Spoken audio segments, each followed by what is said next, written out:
à présent le troisième match, mesdames et messieurs. Est-ce que les lycées Monseigneur Chaoum va être à la salle?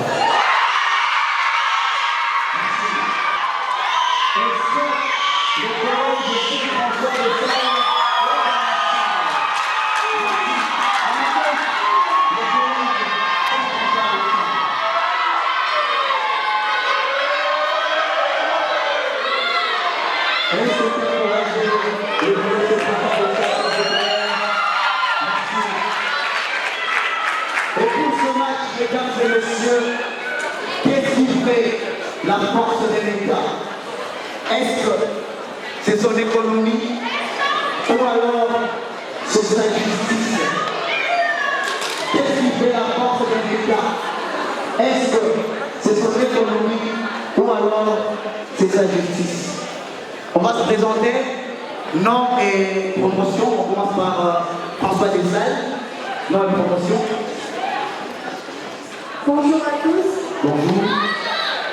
Je me présente devant mon élève de l'élève de la 3e humanité commerciale et gestion. Merci. Moi, c'est Aïe Marie Deschancelliers, élève du collège Saint-François des Salles, en 4e humanité scientifique. Merci. Bonjour à tous. Je me nomme l'élève de la 4e humanité scientifique.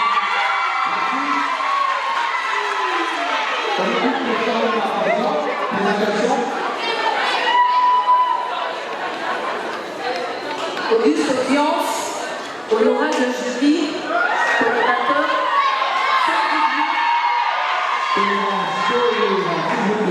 sans oublier l'auditoire en lui. Bonjour. Je suis la Gloria de la 5e littéraire au lycée Monseigneur Chaoumba. Je vous remercie pour votre présence. Je remercie le jury, je remercie la Fondation pour l'initiative. Et qu'aux débatteurs nous affronter est une preuve de bravoure. Donc merci. Merci. J'ai dit merci. Auguste Assemblée, chers membres du jury, chers coéquipiers, heureuse d'être de nouveau sur cette scène. Bonjour à tous. Bonjour. Je réponds au nom de Goya Montagne France, de la 5e scientifique au lycée Monseigneur Chaoumba. Merci. Très cher jury, Auguste Assemblée, étant donné les salutations déjà faites, je vous présente quand même le bonjour. À vous, chers co-débatteurs, nous vous exprimons votre gratitude car nous savons que la suite des événements n'en sera que plus instructif. Merci. J'ai dit attends. Qu'est-ce que fait la faute de l'État, sa justice ou son économie? Allez vérifier, s'il vous plaît. Celui qui pioche le bout, c'est-à-dire qu'il va nous prouver qu'est-ce qui fait la force de l'État, c'est tout simplement son économie. Celui qui va piocher le contre va nous prouver que c'est plutôt la justice qui fait la force de l'État. Qui sont pour, qui sont contre? Vous êtes pour? Donc vous soutenez les... Vous êtes contre? Vous avez pioché quoi? Contre? Bonjour. Nous nous posons la question, qu'est-ce qui fait la force d'un État? En d'autres termes, qu'est-ce qui rend un État puissant? Et même moi, mon collègue, nous allons juger bon que c'est l'économie qui fait la force d'un État. Avant tout, l'économie, c'est avant tout une science qui étudie comment est-ce qu'on peut obtenir de l'argent. Avec l'argent, on peut tout faire dans un pays. Et notamment, nous avons des facteurs qui influencent l'économie. Nous avons des entreprises, nous avons des administrations publiques, nous avons le ménage.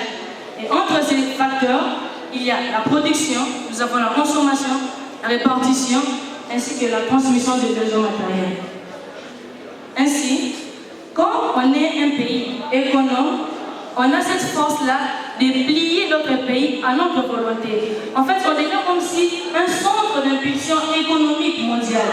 Les pays peuvent être facilement domptés parce que nous avons de l'économie. Prenons l'exemple des États-Unis. Les États-Unis, actuellement, il est la première puissance mondiale au monde. Vous savez pourquoi? Parce que d'abord, il a une très bonne économie. Je vais me justifier. En réalité, les États-Unis, il a un produit international brut de 17,71 millions d'euros. Imaginez cette cette somme, on peut construire des écoles. Avec cette somme, on peut construire des routes, asphalter même des routes. Avec cette somme, on peut arranger notre divertissement. Avec cette somme, on peut tout faire. Ainsi, comme Benjamin de Lesser le disait, je vais clôturer par ici, l'économie est la source de l'indépendance et de la libéralité. Merci.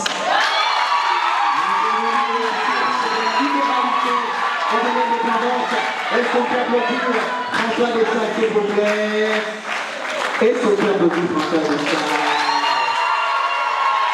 À présent, une production du lycée Chaoumba.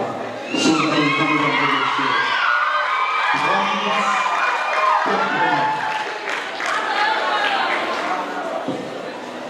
Très chers coéquipiers, Auguste Assemblée, très chers jury et les autres, nous vous passons au nom de toute l'équipe le bonjour.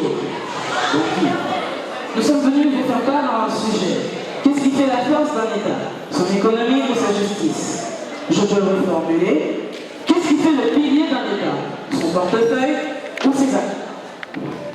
La justice est définie comme l'ensemble d'institutions imposant le règne de la loi sans lien nécessaire avec des principes philosophiques.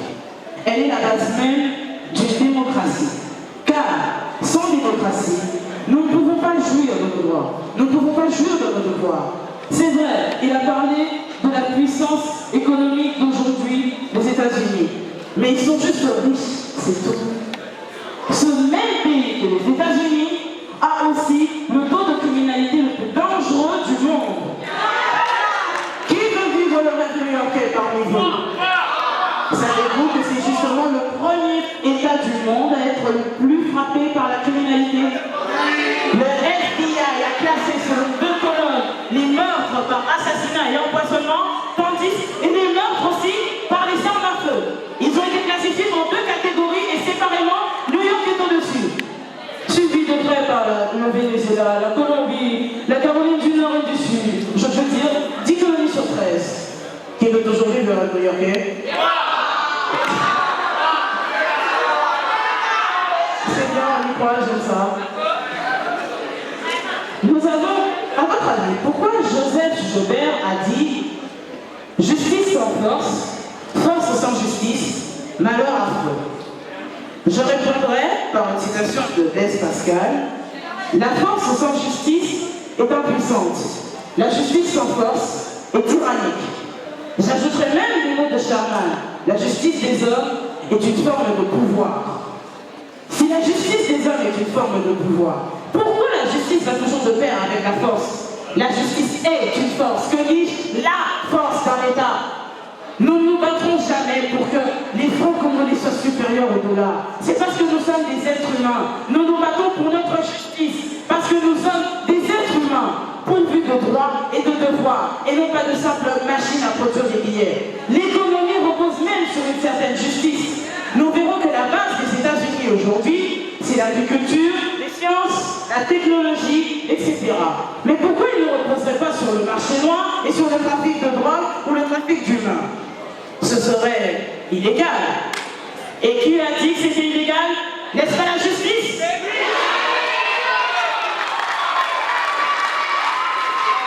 Je répondrai donc à nos chers collaborateurs par des mots de Winston Churchill. Les économies, c'est bien, surtout si vos parents les ont fait pour vous. En bref, poursuivre l'économie est utile pour donner un métier aux économistes.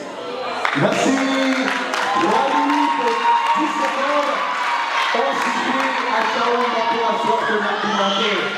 Moi, je vous ai dit une chose. Attends, hein? Parce que je sais ce qui va se passer. À présent, écoutons les questions.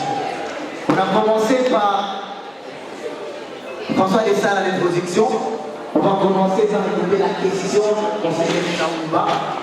François Dessalles va répondre. Et après, François Dessalles va poser la question. Et Monseigneur Chaoumba va répondre. Et après, les éminents jurés vont poser une question à chacune des équipes. On écoute la question de Chaoumba. Aux débatteurs, pourquoi la devise de la RDC est justice paix travail et pas travail paix justice, puisque le travail est un facteur de l'économie. C'est pas parce que justice commence qu'il y a forcément la justice dans ce pays.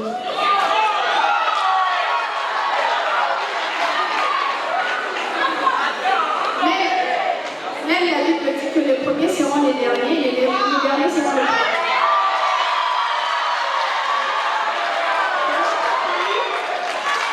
Dans notre pays, la RDC, déjà, notre pays est très fort en économie et non en justice. Si la justice faisait réellement la force de ce pays, pourquoi les étrangers viennent dans ce pays pendant qu'ils n'ont même pas de carte d'identité ni les documents, mais ils viennent créer des entreprises qui ne sont même pas reconnues par l'État.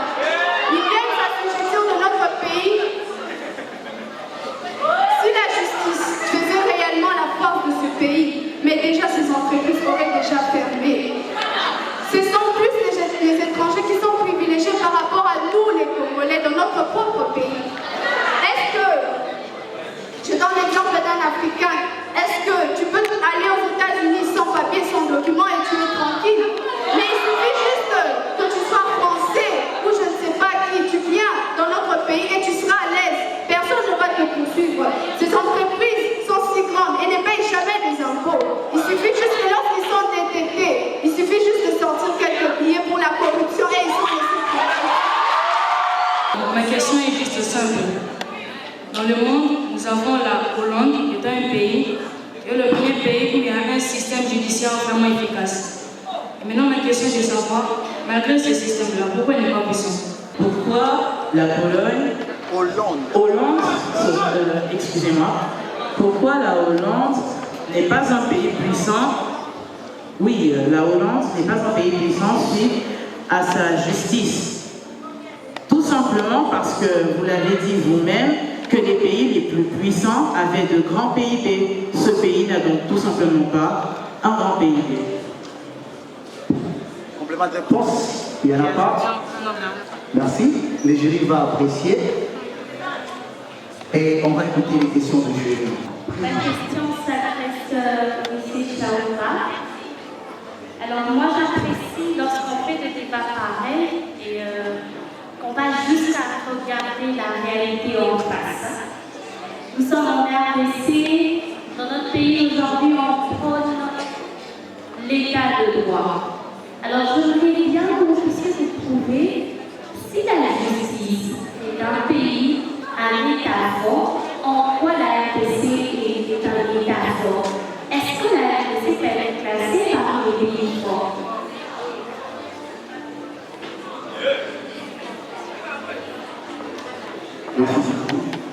Il a été ici question de déterminer entre la justice et l'économie qu'est-ce qui serait la force d'un État. Alors j'aimerais, tout ce que vous avez soutenu l'économie, que vous m'expliquiez comment peut-on garantir dans un État où la justice est fragile un investissement économique. Comment peut-on garantir dans un État où la justice est fragile? À ce jour, étant présente et laissez-moi un peu vanter, étant détentrice d'un certificat de leadership des droits de l'homme, je me permets de dire que l'article 29 de la Constitution internationale des droits de l'homme parle de responsabilité, chers juges. Les droits de l'homme. Aujourd'hui, nous sommes censés être responsables de ce que nous faisons, de ce que nous sommes et de ce que vous êtes, chère audience. Et je tiens à rajouter que la justice régit les lois. Elle fait respecter les lois. Elle défend les faibles comme les enfants et les handicapés. Mais pourquoi se baser sur son côté négatif? N'est-ce pas en voyant Cicéron aujourd'hui? Cicéron était un grand avocat. Certes, il avait des côtés négatifs, mais on regarde de son côté positif. Et c'est ce qui fait aujourd'hui le plus grand homme question poésie et littérature. Merci. Complément de réponse, Yana. Nous n'allons pas non plus Nous n'avons pas non plus nous détourner du fait que Martin Luther King a dit que le plus grand ennemi de la justice, c'est l'injustice elle-même. Alors oui, l'État congolais peut être un État fort, tout simplement. Le problème, tout simplement, dans cette justice, c'est l'avarice de l'homme, car elle cherchera toujours son intérêt. Or, la justice ne prône pas seulement l'égalité, ne prône pas seulement la revendication des lois, mais aussi l'unité. Tout simplement parce que vous avez été unis, vous avez créé ce débat. Tout simplement parce que des personnes se sont unies, ont créé la RDC. Tout simplement parce que 26 provinces se sont unies, elles ont créé un État, la République démocratique du Congo. Si 26 provinces se sont regroupées pour former tout un pays, si vous, très chers jurys, plus les écoles que nous sommes, plus nos encadreurs, ainsi que le président et son comité, avons réussi à faire aujourd'hui la Fondation des débatteurs sans frontières, le problème simple, le plus grand obstacle de la justice est simplement l'avarice de l'homme. Alors la solution n'en est que l'unité entre tous les hommes. Merci. Les jurys vont apprécier. Merci. À présent, François Dessalles ne va répondre à la question du jury. On va écouter François Dessalles. Merci beaucoup pour la question. Par rapport à ce que vous venez de dire, déjà, la croissance économique fait partie de la base du développement d'un pays. C'est grâce à l'économie que l'État peut fournir du travail à la population. C'est grâce à l'économie qu'on peut manger, se vêtir, tout ça. Déjà, notre pays, la RDC, est très fort en économie. Sauf que c'est la justice qui l'étouffe. Parce que les autorités se servent de leur statut pour se procurer des biens de l'État. Adam Smith a dit, c'est une main invisible qui conduit l'individu. Pendant que ceux-là qui ne sont pas dans des postes les plus élevés souffrent, travaillent, prenons l'exemple de ceux qui travaillent dans des mineries, tout ça, ils travaillent pour le bien de la population. Mais lorsque l'État congolais met la main sur ça, ceux-là qui font partie de ces États-là se procurent de biens, sans même qu'il y ait ceux-là qui doivent aussi en bénéficier. Pourquoi est-ce que nos policiers sont mal payés? Pourquoi est-ce que nos professeurs font des grèves, tout ça? Il y a assez d'argent, mais c'est la justice qui étouffe. Savez-vous que grâce à l'économie de la RDC et aussi à ces forêts, tout ça, nos sols sont assez fertiles. La RDC est capable de nourrir plus de 5 pays. C'est pas pour rien qu'on nous appelle pays solution. On a tout pour vivre. On a tout pour vivre. Nous faisons des échanges avec des étrangers. Des étrangers viennent pour prendre nos richesses et en faire ce qu'ils veulent. Les téléphones que nous utilisons, les iPhones, tout ça, si vous regardez à l'intérieur, les matériels, les trucs qui sont utilisés à l'intérieur, vous verrez quelques ressources de la RDC. Notre pays est partout. L'économie est partout autour de nous. L'économie peut nous faire vivre sans la justice. Grâce à l'économie, on peut vivre sans la justice. On a écouté vos arguments. Je vais vous demander d'avancer, s'il vous plaît. Approchez-vous. Approchez, s'il vous plaît, pour les débats ordonnés. Est-ce que vous pouvez les encourager? Les membres qui sont participés. Alors, je sais que vous avez beaucoup de choses à dire et que vous avez le temps de le dire. Madame Oumégane, pourquoi, selon vous, la justice, c'est la force de l'État? La justice est la force de l'État, tout simplement parce que tout repose sur les lois. Tu as les droits de partir à l'école. Ce n'est pas parce que tes parents ont de l'argent, mais c'est parce que tu as les droits selon l'article 26 du droit de l'homme. Toi, tu as repris l'année et tes parents disent que non, peut-être que j'aurais investi dans une chose quelconque, mais on paye pour toi les enfants parce que tu as les droits d'aller à l'école. Peut-être que tu peux te mais tu as la liberté d'expression selon l'article 15 du droit de l'homme. Sans compter que tu es un ensemble de lois, tu es biologiquement un ensemble de lois. Tu contiens ton plus corps de 7 minéraux tels que le phosphore, le calcium, le magnésium. Et à chaque fois que tu absorberas du dioxyde de carbone, tu ne rejetteras jamais tes 7 minéraux. Et ça, c'est une loi.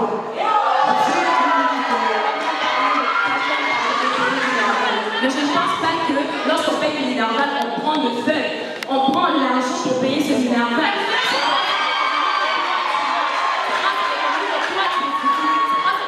Toi tu t'habilles, c'est grâce à l'économie que toi tu manges. Tu ne me diras pas que tu veux vivre dans un pays où il y a une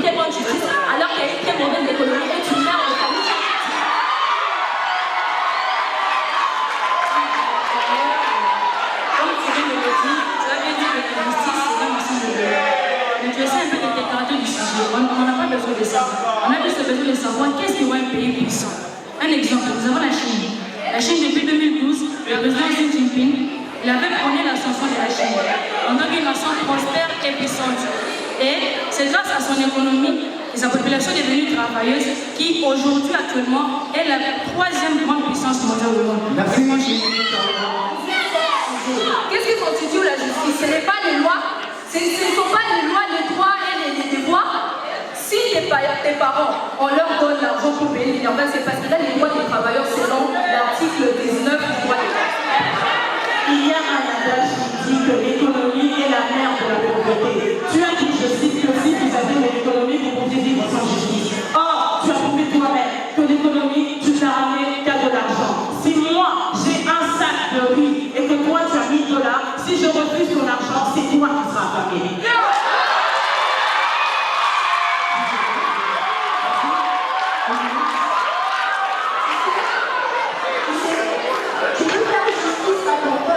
Mais ton peuple meurt de faim.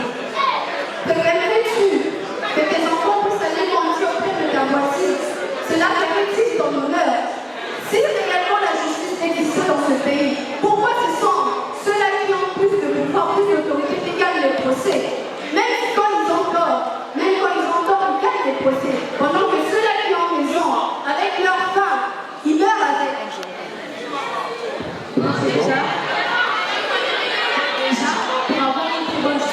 Une très bonne économie. Parce que si tout le monde est bien payé, il n'y aura pas d'injustice, il n'y aura pas de corruption. Donc tu ne me diras pas que si je te donne par exemple, je te donne juste un article que tu vas très bien défendre. Non, si je t'apporte 1 million, par contre de 100 000 francs que toi tu obtiens chaque fin du mois, tu ne me diras pas que tu vas récupérer. Tu as dit, je cite que grâce à l'économie, vous avez des écoles, vous avez des bâtiments, mais je suis contre. Toi, tu as le bâtiment de l'école. Toi, tu as le bâtiment de la maison. Tu n'as rien du tout à l'intérieur. Pourquoi j'accepterais que 100 000 francs si j'ai de la nourriture? Et si tu crois que nous sommes là pour défendre les simples articles, si tu crois que nous sommes là pour défendre le simple droit, tu es à l'école parce que c'est ton droit. Tu es vêtu parce que c'est ton droit. Et s'il n'y avait pas de justice, tu n'aurais rien à faire ici.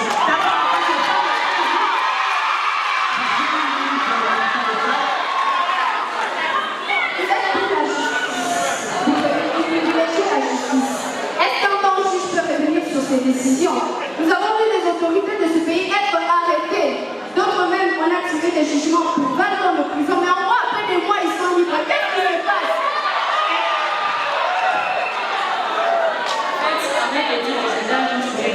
Merci.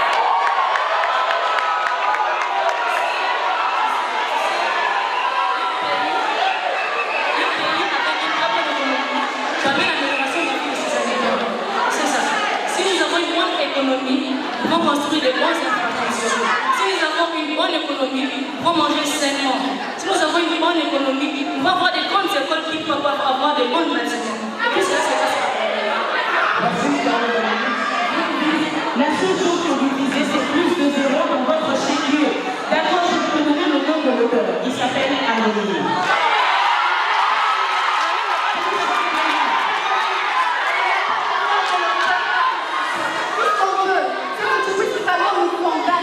Que la justice est la force d'un État. Parce que le monde, ce n'est pas l'État.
Je pose une question à l'assistance. Qu'est-ce qui fait la force de l'État?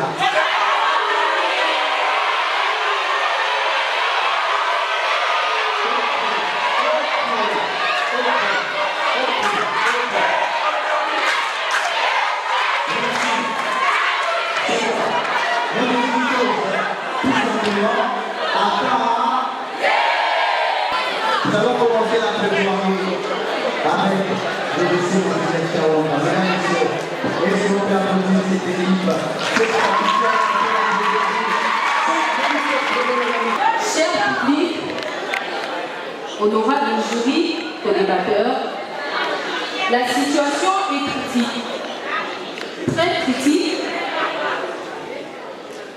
Parce que nos co-débatteurs défendent une thèse selon laquelle ils prônent les plus grands ennemis de la connaissance. Stephen Hawking dit The greatest enemy of the knowledge is not the ignorance, but it is the illusion of the knowledge. Selon lui, il dit les plus grands ennemis de la connaissance, ce n'est pas l'ignorance, mais c'est l'illusion de la connaissance.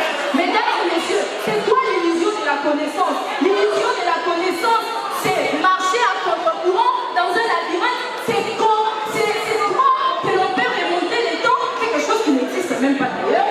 C'est remplir les tonneaux de l'analyse.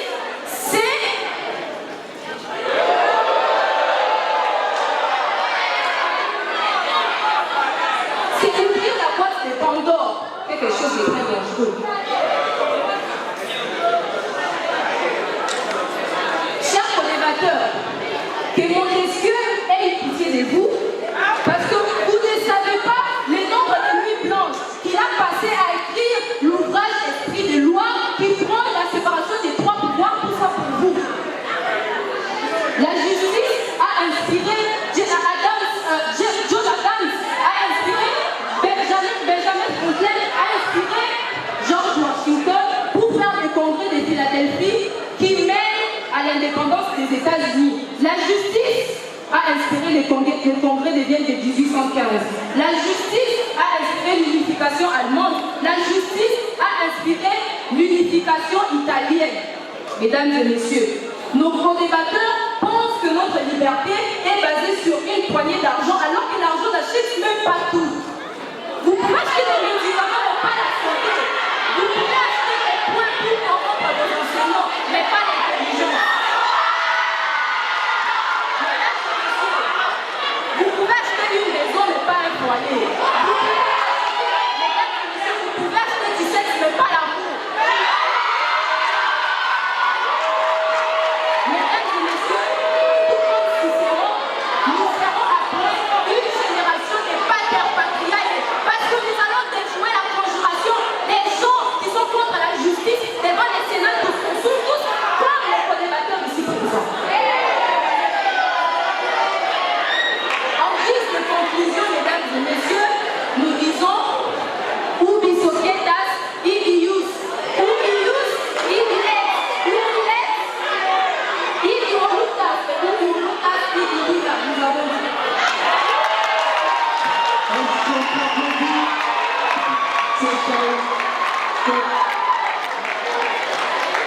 Est-ce qu'on peut applaudir M. Chaoula pour cette plaidoirie? Est-ce qu'on peut applaudir M. Chaoula, mesdames et messieurs? Avec la force, c'est vrai, on peut payer le magistrat, mais pas la justice.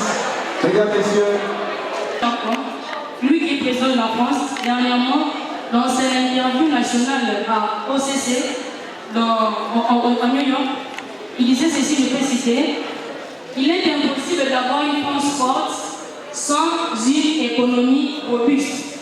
Il n'a pas parlé de justice ici. Quand on voit l'économie, on voit la capacité d'un pays à produire.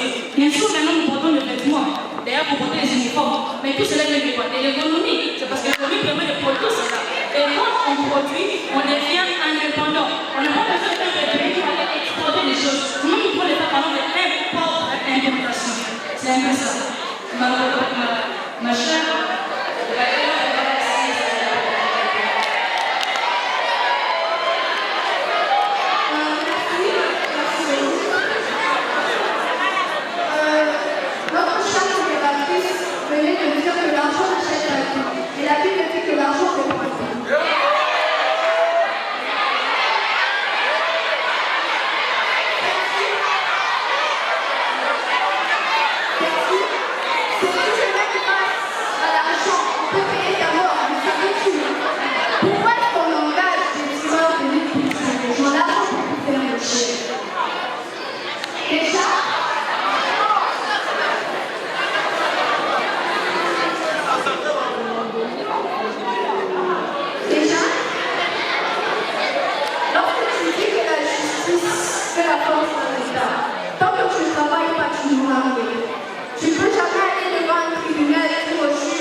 vivants. Les